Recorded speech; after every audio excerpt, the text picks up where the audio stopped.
Over the national airways of ESPN Radio and ESPN News, 250-plus markets across the United States of America. Check your AM/FM listing nearest you. Plus ESPN Radio on Sirius XM, Channel 80. Plus ESPN Radio simulcast over the live national television airwaves of ESPN News. Number to call up, as always, is 888-SAY-ESPN. That's 888-729-3776. The Stephen A. Smith Show is being brought to you by mycomputercareer.edu. Training for a better life. Time for Straight Talk, brought to you by Straight Talk Wireless. Whole bunch of stuff I'm going to get into today. The New York Knicks fired their head coach, David Fizdale, Friday night. Anthony Joshua regained 3 belts in the heavyweight division, beating Andy Ruiz, avenging a 7th-round TKO in their first match by unanimous decision in Saudi Arabia Saturday afternoon. Obviously, those 2 things I'm going to get into.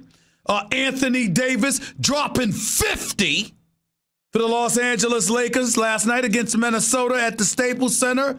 Is he the leading candidate for league MVP honors in the National Basketball Association? I will get into that a little bit later on in the show. Again, the number to call up is always 888-SAY-ESPN. It's 888-729-3776. But there's a whole bunch of football to get into. First order of business. Contrary to those who want to believe it's Tom Brady and the New England Patriots, they are not the lead story. Not for people that know news. Not for people that are watching what's transpiring. Not for people that are paying attention to what's transpiring in the Bay Area. And guess what? It does not involve the Golden State Warriors. Oh, no. In Santa Clara, California, there is a team by the name of the San Francisco 49ers that is playing lights out in such a fashion that we're going to have to ignore the skeptical proclamations from the likes of Richard Sherman, who doesn't want to hear from a damn soul about how great the 49ers are if you weren't saying it at the beginning of the season. Richard Sherman has gone Michael Irvin on most of us. Keep the same intensity. Please don't lose the intensity. Keep the same intensity. Remember that? That's what Richard Sherman is demanding, and he has been demanding for weeks. But he's going to continue to demand that because it ain't going to work. After what we witnessed yesterday in New Orleans, Louisiana, at the Mercedes-Benz Dome, the San Francisco 49ers surviving a 48-46 win over the New Orleans Saints on the road, led by Jimmy Garoppolo, who played his best game as a San Francisco 49ers as far as I'm concerned. 349 yards passing, 26 of 35, 4 touchdowns, just 1 interception, completed the game with a 131.7 quarterback rating. He was special. No doubt about that. Okay, and the 1 touchdown he did not throw, Emmanuel Sanders threw a 35-yard hookup. I believe it was to Mostert, if I remember correctly, but I'm not sure. Nevertheless, here's the bottom line. The San Francisco 49ers, led by porn star Jimmy, who's now earning the name Jimmy G. That dude, right now, the San Francisco should be the favorites to come out of the NFC. The question is, should they be the favorites to win the Super Bowl? Who amongst you out there believe that the San Francisco 49ers are a better team than the Baltimore Ravens and should be favored in the event that they meet for a rematch? I might be one of those people. I'm not sure yet, but I might be one of those people after what I saw yesterday. Now, their defense was horrid. Drew Brees was picking them apart. He had 349 yards passing himself. Threw 5 touchdowns. Even rushed for a touchdown. Well, this is Drew Brees that we're talking about here. We got to give props and respect where it's due, even though his rush touchdown was just for 1 yard.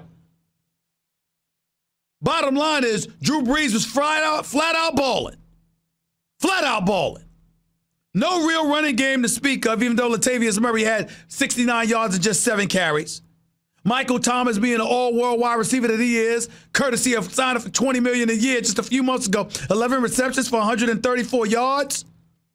If Jared Cook hadn't gotten concussed and ended up leaving the game, I mean, this is the guy that in the first half had 2 receptions for 64 yards and 2 touchdowns, including a 38-yarder. The other was a 26-yarder. Jared Cook was flat out balling, then got concussed, taken out of the game. That's what happens in the sport of football. You got more talent than the other dude. Don't really matter if they can cave your chest in or knock you senseless. That's how it goes in the National Football League. It's a man's game. But I want to be very, very clear. I want to take this moment because I don't want to take any props away from porn star Jimmy.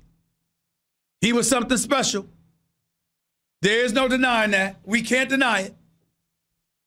And for those of you out there that are offended that I call him porn star Jimmy, get over it. I'm not insulting him. It's not an insult to me. I'm just saying, if you show up in public with a porn star, knowing the cameras are going to be rolling, damn it, don't get over the fact that that might be your nickname. You knew mama would be watching. You still did it anyway.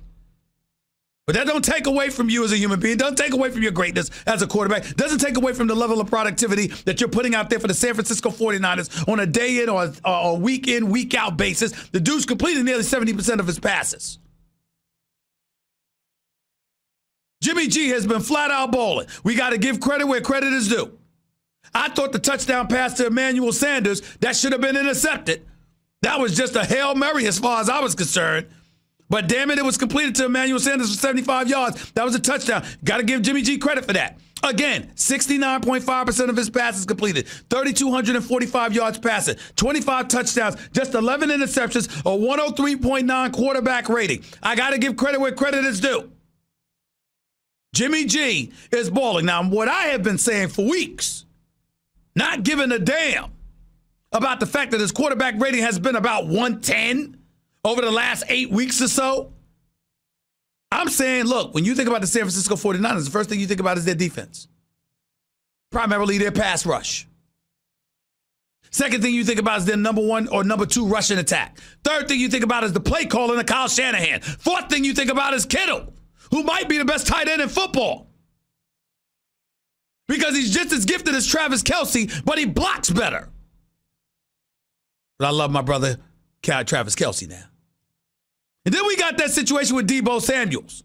And Emmanuel Sanders may have been the biggest pickup you could find when he was ultimately traded from Denver. Look, you got to give credit where credit is due. I said you thought about all those things before you thought about Jimmy G. Porn star Jimmy became Jimmy G now. And we got to call him Jimmy G because he earned that nickname yesterday. Flat out balling. That was a big-time performance by Jimmy Garoppolo. Make no mistake about it. And he deserves our credit and our respect. And you got to elevate him in the eyes of the San Francisco 49ers if you're a potential opponent, because you got to find a way to neutralize him because the brother doesn't lose too many games. Jimmy Garoppolo, in his career as a starter, is 19-4 in 25 games. 19-4. I don't know how you get around that.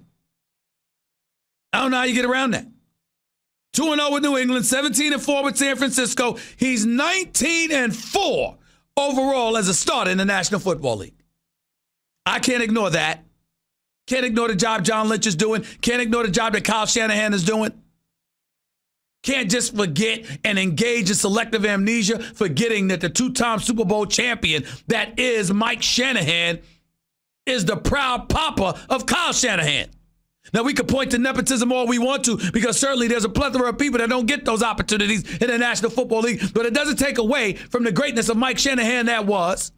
The tutelage and counsel he passed down to his son, and how his son is doing a sensational job. As far as I'm concerned, Coach of the Year honors this season belongs to two people.